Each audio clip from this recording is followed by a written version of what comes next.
a dress, a shirt, a trouser, whatever it is, the senses are awakened by that perception, by the seeing of that shirt, of that dress, right? The senses are awakened. Then you touch the material,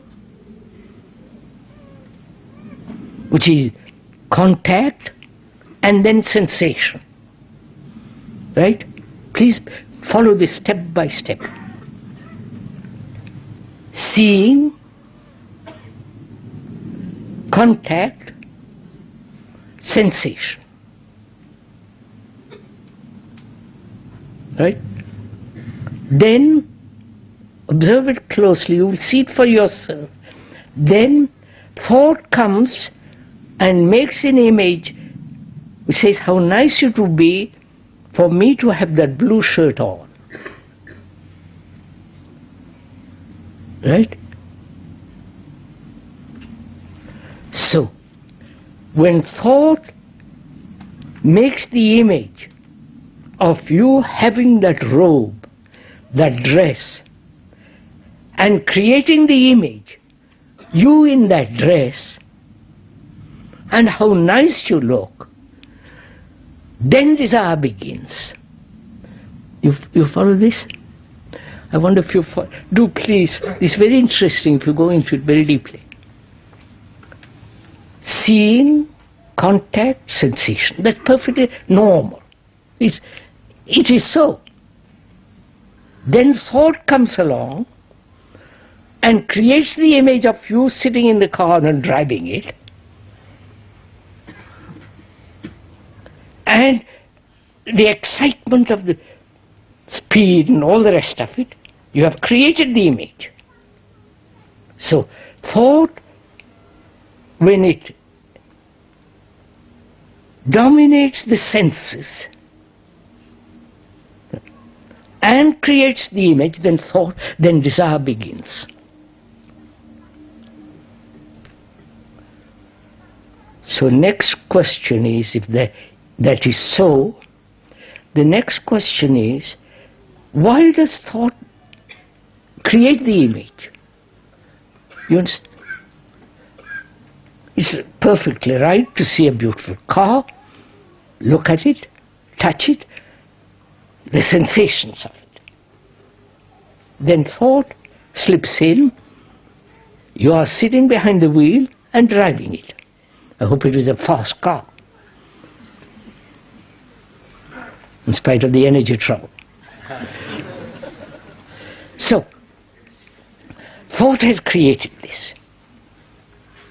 If one understands this, not verbally, not intellectually, but factually, then thought has no relationship with the sensation. You understand? I wonder if you see that. So then there is no question of making an effort to discipline desire, to suppress desire, to transform desire. Because we are accustomed, trained to make an effort. Right desire, wrong desire, noble desire, ignoble desire, according to the pattern of each civilization. Each civilization is put together by thought. Right?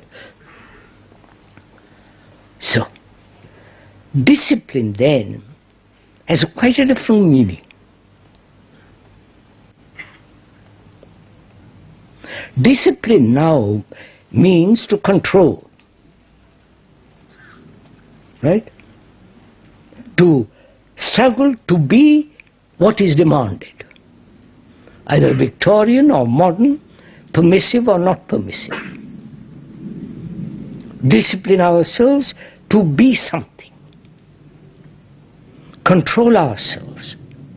You follow? All that is based on an effort to be, to become, to achieve. Psychologically we are talking about. So when you understand the nature of desire, what place has effort? You understand? Psychological effort. What place has discipline?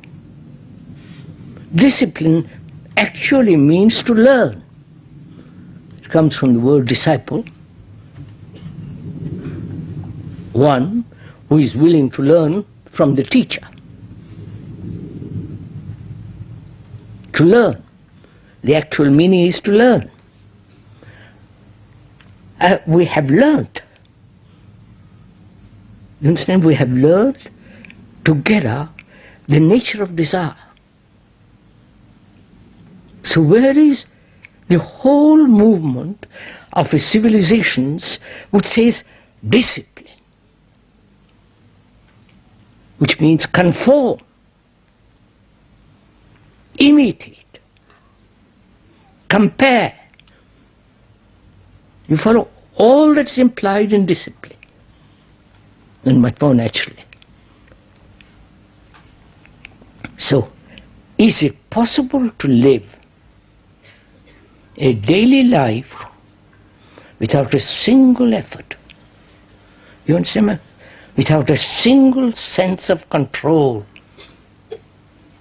Please, this is very dangerous, especially in a permissive society.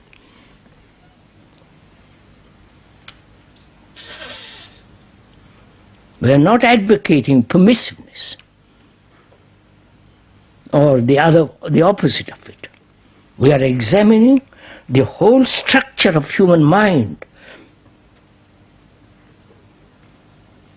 which has been trained to control, and the reaction is, let go.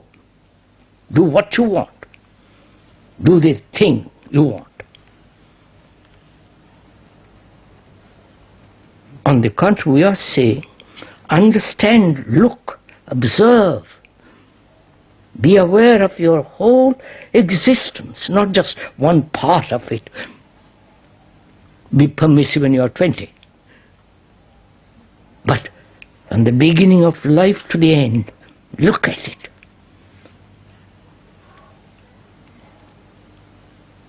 Because all religions, organized religions with their dogmas and so on, have always demanded this discipline. To serve God, discipline.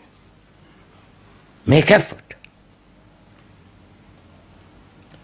You can't love with effort. Can you? Thought can make an effort and says, I will try to love.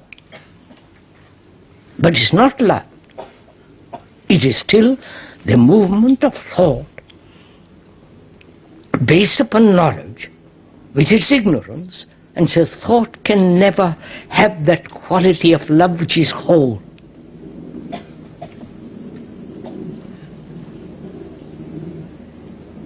So, we are saying that the human condition, which is the human consciousness, not only the individual, the particular consciousness,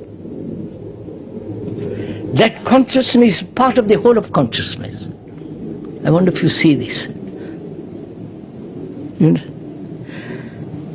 Your consciousness, living in a town, living in a village, living with a husband, wife, or girl or boy, that little consciousness, with all its problems,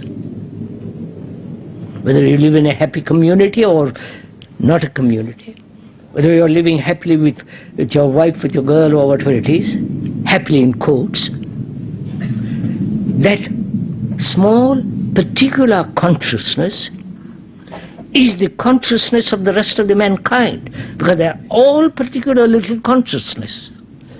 I wonder if you see this. So your consciousness is not separate.